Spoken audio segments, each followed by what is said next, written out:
தலை வச்சு நான் எவ்வளவு அழகா பரமானந்தம் கூப்பிடுறேன். உனக்கு எவ்வளவு திமிர் இருக்கு நீ தெரியுமா?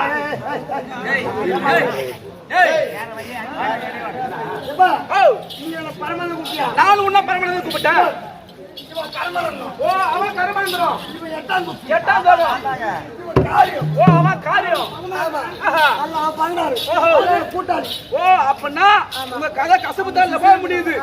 எனக்கு சிசி நீ பரமானந்தம், எனக்கு சிசிர்கள் அவர்கள் எல்லாம். சரி தம்பி, போனால் போகட்டும். தம்பி நான்கு வேதம் அப்படியே வாழு, அப்படியே வாழ கிடவுது. அடுத்த வருஷம் கல்யாணம் ஆகி சொல்லு. சரி ஐயா, அவனுக்கு கல்யாணம் ஆச்சுன்னா அந்த ஜீவா அந்த முழு பெருமானுக்கு 100 தாங்க யாருக்குமே 2 வாட்டி ரைட் ஐயா. தம்பி அது போனால் போகட்டும்.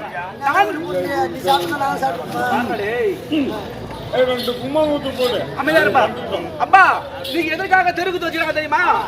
காலம் சென்றார் பாரு நாட்டுப்புற கலைக்குழு. ஏன்னா நம்ம திருவண்ணாமலை மாவட்டம் பாத்தியா, நம்ம திருவண்ணாமலை மாவட்டத்துக்கு அவர் தான் தலைவராக பொறுப்பேற்றார். அப்படி பொறுப்பேற்று நம்மளை போன்ற நாடகம் நடிக்கக்கூடிய கலைஞர்களுக்கு பல விருதுகள் வழங்கி இருக்கின்றார். அப்படிப்பட்ட பெருமையும் பேரும் புகழும் எப்படி பேரும் புகழோடு வாழ்ந்து சென்ற ஐயா திரு ஜி ராமசாமி ஐயா திருப்பாதத்திற்கும், அது மட்டும் இல்ல அவர்கள் வீட்டில் இருக்கும் தாய் தந்தைகள், தோழமைகள், உற்றார் உறவினர், எப்படி அவங்க பெற்ற பிள்ளைகள், பேர பிள்ளைகள் அனைவருக்கும் நீங்க அமர்ந்துக்கிறாங்க பாரு தம்பி, இங்க அமர்ந்துக்கிறாங்க பாரு. இந்த பனி நேரத்துல தெருக்கூத்து பார்ப்பதற்காக வந்து அமர்ந்துக்கிறாங்க பாத்தியா, இவங்க தான் நம்மளுக்கு முதல் தெய்வமே. எல்லாம் சூத்துல கால விட்டு ஒரு போட்டு போட்டு படு தம்பி.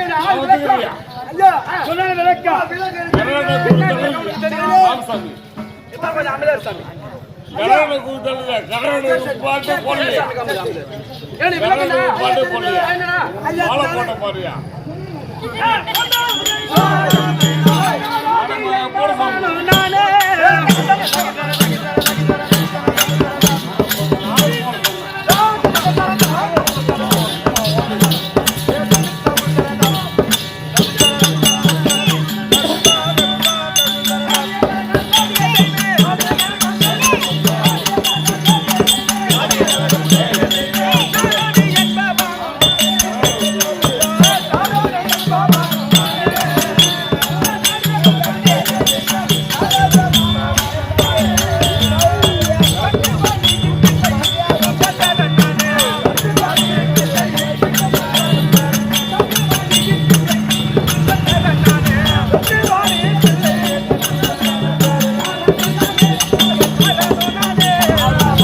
மண்ணாசை, பெண் ஆசை, பொருள் ஆசை, மண் ஆசை.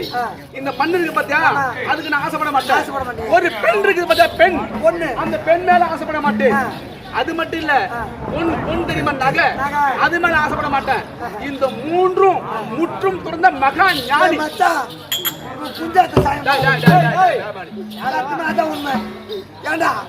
ஒரு ஆம்பளைக்கு நகல்ல பரவாயில்ல, சத்தியமா இந்த மண்ணில் பரவாயில்ல. ஒரு பொம்பளை இல்லாம எவனா ஒரு ஆம்பளை இருப்பானா? இந்த அம்மாவும் பொம்பளை வேணாம்னு சொல்றான்.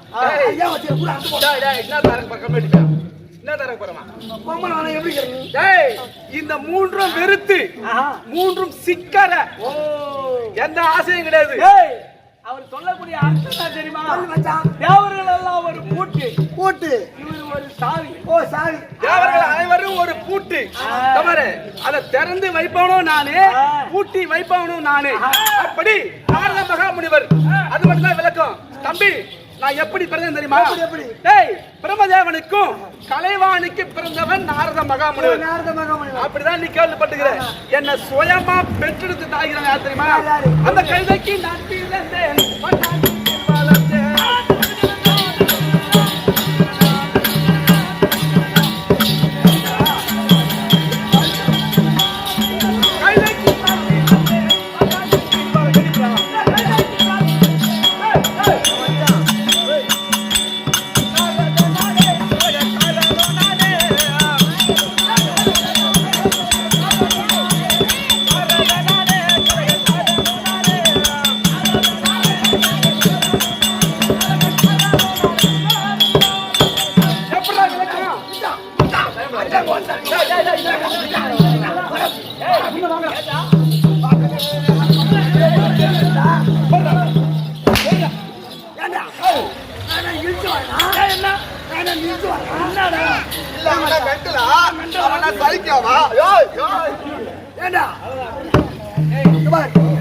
நீ எப்படி பிறந்த? அம்மா வயசுல எப்படி பிறந்த? 10 மாதம் இருந்து ஒரு தாய் வயசுல பிறந்த. ஆமா. ஒரு அம்மா வயசுல பிறந்த. ஆமா. நானும் எங்க அம்மா வயசுல தான் பிறந்தேன். ஆமா. இப்ப மட்டும் கையில வயசுல பிறந்தேன்னு சொல்றானே. கையில எப்படி பிறந்த? கழுத அட கைது பண்ண. நல்லா கேளு, அட கைது பண்ண. நல்லா கேளு, அட கைது பண்ண. நல்லா கேளு, அட கைது பண்ண. நல்லா கேளுடா. டேய், கழுதைக்கு பிறந்தது சொன்ன பிறகு எனக்கு ஏன் கோவம் வரல தெரியுமா? நான் கழுதைக்கு பிறந்ததுதான் உண்மை. எப்படி தெரியுமா? ஏற்கனவே காலத்திலே எப்படி தேவர்கள் எல்லாம் தேவர் சபையில் கூடியிருந்தார்கள். அப்படி இருக்கும் பொழுது ரம்பை, ஊர்வசை, மேனகை, திலோத்தமை என்று சொல்லக்கூடிய 4 பெண்கள் நாட்டியம் ஆடுவது வழக்கம். ஆமா. அங்கே என்னுடைய தந்தையார் வரக்கூடிய பிரம்மதேவனும் சென்றிருந்தார். அப்படி சென்றிருக்கும் பொழுது ஊர்வசி அழகிலும் சிறந்தது, நாட்டியத்திலும் சிறந்தது. அப்படி அழகை பார்த்து என்னுடைய அம்மாவாகப்பட்டவர் ஆசை கொண்டு விட்டார். அப்படி ஆசைப்பட்ட பிறகு இந்த ஊர்வசியை எப்படியாக சேர வேண்டும் என்று மனதில் எண்ணி, எப்படி அவளை சேர வேண்டும் என்று மனதில் எண்ணிய பிறகு ஊர்வசி அம்மனுக்கு தெரிந்து விட்டது. பார்த்த உடனே அந்த அம்மா பார்த்துச்சு, பிரம்மதேவன் எப்படியா நம்ம சேராம விட மாட்டோம் அப்படி மனசுல எண்ணி வேகமா ஓட தொடங்கியது. வேகமா ஓடுறாங்க. அச்சபையை விட்டு ஓட தொடங்கியது. பார்த்தால் பிரம்மதேவன் இவளை எப்படியாவது சேர வேண்டும் என்று அந்த பெண் பின்னாடியே தொடர்ந்தார். வண்ணா வீட்டுல என்ன கட்டிருக்கும்? வண்ணா வீட்டுல கழுதை கட்டிருக்கும். அப்படி ஒரு பெண் கழுதை இருக்குது பாத்தியா? அந்த பெண் கழுதையோடு இந்த ஊர்வசி ஒரு பெண் கழுதை உருமாறியது. பார்த்தனுடைய தந்தை அதனால என்னுடைய தந்தையாகப்பட்டவர் பிரம்மதேவன் ஒரு ஆண் கழுதை உருமாறி அங்கே புணர்ச்சி செய்தார்கள். ஆமா, அதான் உனக்கு புரியுமே. அப்படி புணர்ச்சி செய்த பிறகு ரிஷி பிண்டம் இரவு தங்காது என்ற பழமொழிக்கு ஏற்ப அடியே நான் செலுத்தி விட்டேன். அப்படி கழுதைக்கு பிறகு சொன்ன பாத்தியா? நீ சொன்னதால அதெல்லாம் கோவம் வரல தம்பி. அது போனாலும் போகட்டும். ஒரு நாளைக்கு ஒரு கலகம் செய்யணும். அப்படி கலகம் செய்யலாம் வச்சுக்க, என்னுடைய தலையும் என்னுடைய வயிறும் படான்னு வெடிச்சிடும். இந்த சாபம் யாராவது வந்தது என்னுடைய சகோதரன் நம்ம தக்க பிரம்மன் அவன் கொடுத்த சாபம். அந்த சாபத்தால ஒரு நாளைக்கு ஒரு கலகம் நான் செய்யலனா என்னுடைய தலையும் என்னுடைய வயிறும் படான்னு சுத்தா ஒரு சாப கட்டளை எனக்கு இருக்குது. அது மட்டும் இல்ல, என்னுடைய தாத்தா வளரக்கூடிய அந்த எம்பெருமான் நாராயணமூர்த்திக்கிறான் பாத்தியா? அவருடைய பேரை சொல்லிதான் தினமும் ஒரு நாளைக்கு ஒரு கலகம் செஞ்சு வர. ஆனா ஒரு கட்டளை இருக்கிறார் தம்பி. அவரு 18 நாள் பாரத யுத்தம் முடியும் வரைக்கும் எப்படி அங்கே நீ செல்லக்கூடாது. ரத்தினாபுரப்பட்டணம் அங்க நீ செல்லக்கூடாது. நீ ஏதாவது கலகம் வச்சனா அங்க தேவையில்லாத விபரீதம் ஏற்படும் அப்படின்னு சொல்லியிருக்காரு. ஆனா 18 நாள் பாரத யுத்தம் முடிந்து 33 தினங்கள் ஆகிவிட்டது. 32. ஆமா, அப்படி இருந்தாலும் இன்னைக்கு கலகம் எங்க போய் பார்க்கணும்னா அங்கதான் நம்ம போகணுமே. அப்படி போகணும்னா அது இருக்கு பாத்தியா? இந்த ஊர் உலகம் அனைத்து சுத்தி பார்க்கணும். சுத்தி பார்த்த உடனே கலகம் கிடைக்கும்.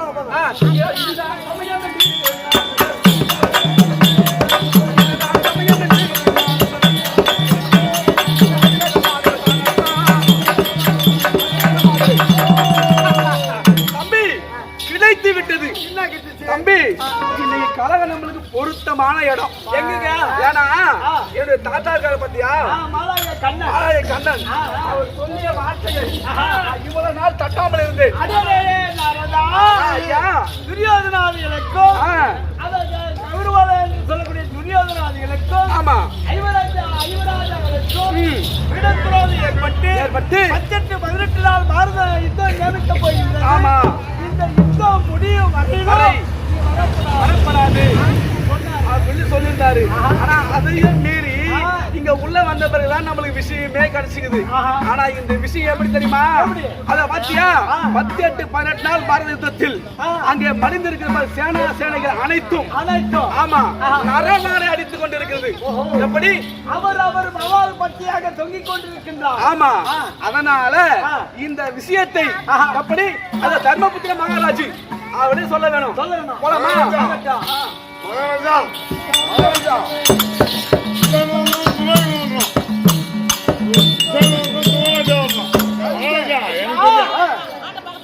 இந்த நிலையாக கஷ்டவிருத்த நாடு சரி திருநாக சஞ்சாரியாக விளங்கக்கூடிய நாரத மகாமுனிவர் வந்திருக்கின்றார். ஓ திருநாக சுத்தக்கூடிய நாரத மகாமுனிவர் வந்திருக்கின்றார்.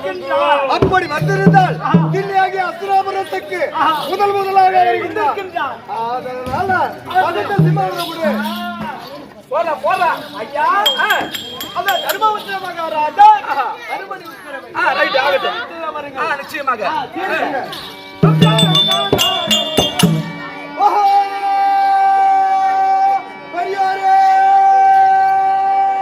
அப்பா தர்மபூபா வணக்கம் மழை கிடவுது. ஐயா கீழ முடியாது.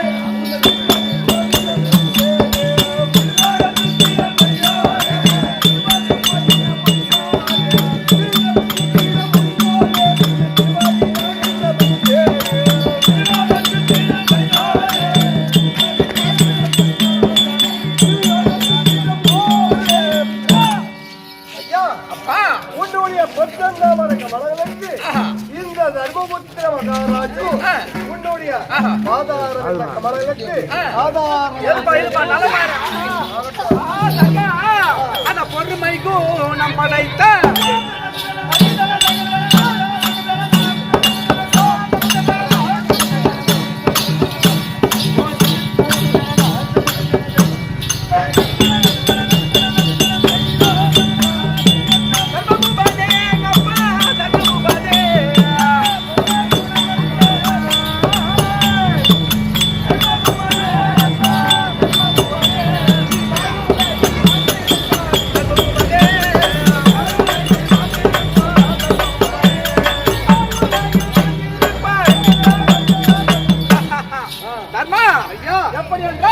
என்னுடைய பாதத்தை பணிந்தபடியால் அந்த எம்பெருமான் நாராயணன் புண்ணியத்தால் நீயும் உன்னுடைய தம்பிமார்களும் உன் மனைவி பத்தினி பாஞ்சாலியோடு நீ மகிழ்ச்சியாக வாழ கடவுது.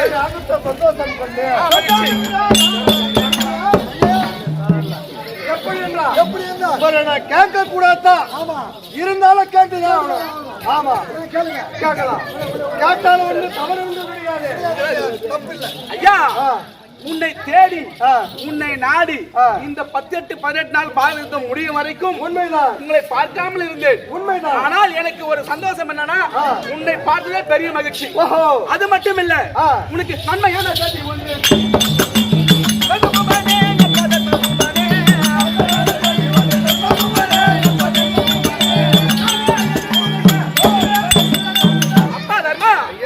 நன்மையான செய்தி ஒன்றிங்க சொல்ல வந்திருக்கேன். ஓஹோ தர்மபுத்திரனிடத்திலே நன்மையான செய்தி ஒன்று சொல்ல வந்திருக்கிறேன். அது என்ன காரணம் என்றால் 18 பாரத யுத்தம் செஞ்சீங்க பாத்தீங்களா? உண்மைதான். அந்த பாரத யுத்தத்திலே மாண்ட பிணங்கள் அனைத்தும் நரவாடை வீசுகின்றது. அப்படி நரவாடை வீசிக்கொண்டிருக்கிறது. அந்த நரவாடை வீசினால் சிம்மாசனத்தை பார்த்தால் சிங்கம் போல் சீறுகிறது. சிங்கம் முகம் போன்ற உன்னுடைய முகம் மேடு பள்ளமாகும், பள்ளம் மேடாகும் தெரிகின்றது எனக்கு இருக்குது. அதனால இதற்கு என்ன யோசனை என்றால் அப்பா, இந்த பாரத யுத்தத்தில் மடிந்த பிணங்கள் அனைத்தும் நரவாட வீசியது. அந்த நரவாட வீசை தணிய வேண்டும் என்றால் இதற்கு தக்க யோசனை ஒன்று உண்டு. எப்படி அப்பா, அது இருக்க பாத்தியா, உன்னுடைய நாட்டை விட்டு அது 55 தேசங்கள் சென்று. உண்மைதான். ஆமா, அதாவது தர்மராஜ சுயயாகம், அசுவநாத யாகம் என்று சொல்லக்கூடிய ஒரு யாகத்தை நீங்க செய்யணும். ஓ, ஒரு யாகம் ஒன்று செய்யணும். ஆமா. இந்த நரவாடை எல்லாம் அடிக்காது. ஆமா. அதனால எப்படி நீங்க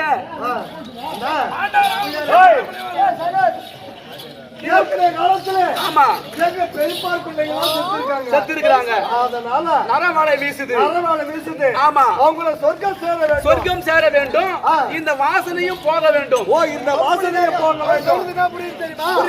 அப்படி என்றால் இருந்தவர்களுக்கு ஒரு ஈமச்சல். ஓ, இருந்தவர்களுக்கு ஒரு மோட்ச பதவி அளிக்க. ஏற்கனவே நீ செய்த பத்தியா தர்மர் அசுவநாத யாகம் என்று சொல்லக்கூடிய ஒரு யாகம். தர்மர் ராஜசுவ யாகம் எங்க அப்பா அவர் செஞ்ச. ஆமா. அதுக்கு அப்புறம் அஸ்வமேத யாகம். இது இந்த யாகத்தை நீ செய்ய வேண்டும் என்றால் அது பஞ்ச கல்யாணி குதிரை. ஓஹோ, பஞ்ச கல்யாணி குதிரையை அழைத்துக் கொண்டு. பஞ்ச கல்யாணி குதிரை நமக்கு தெரியல. ஆமா, யாருக்கு அது எங்க இருக்கு தெரியுமா? அது யவர்ணாசூரன். ஓ, யவர்ணாசூரன். யவர்ணாசூரன் தான் இருக்குது அந்த பஞ்ச கல்யாணி குதிரை. அந்த குதிரையை அழைத்துக் கொண்டு உங்களுடைய தம்பிமார் இருக்காங்க பாத்தியா, இவர் அனைவரையும் அனுப்பி எப்படி தேசங்கள் சென்று கப்பற்பணம் அனைத்தும் திரட்ட வேண்டும். ஓ, கப்பற்பணம் வசூல் பண்ண வேண்டும்.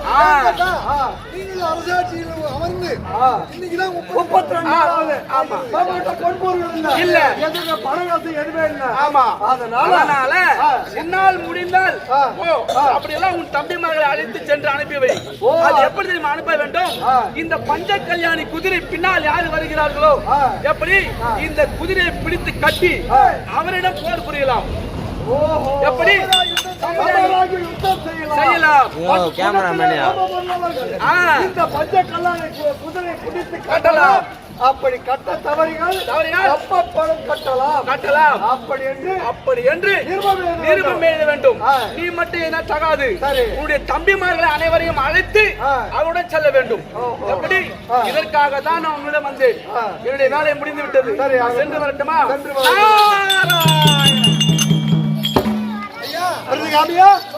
எப்படி என்றால் என்னுடைய தம்பியா விளங்கக்கூடிய அர்ஜுனன் இருக்கின்றார். அதிபலத்தாரன்.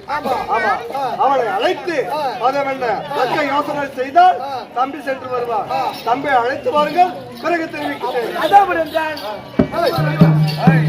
அவர் எப்படி என்றால் தர்மபுத்திர மகாராஜன் தன் தம்பி ஆகிய அர்ஜுனன் அழைக்க அர்ஜுனன் தர்பார் அன்னவராக தொடரும்.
எனக்கு என்னமா கேட்டாரா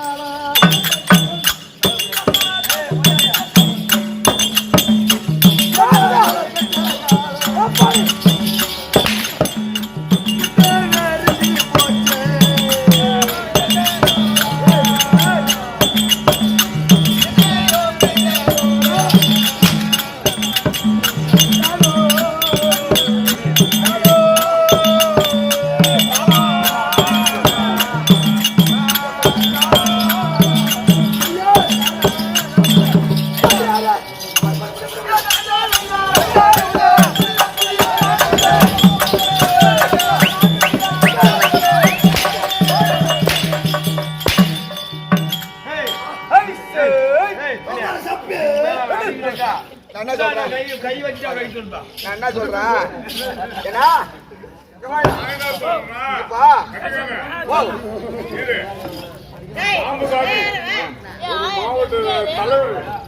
ராமசாமி என்ன வேணும்? மாவட்ட தலைவர் ராமசாமி நீ என்ன வேணும்? அண்ணா அண்ணன் பண்ண தானே மாவட்ட தலைவர்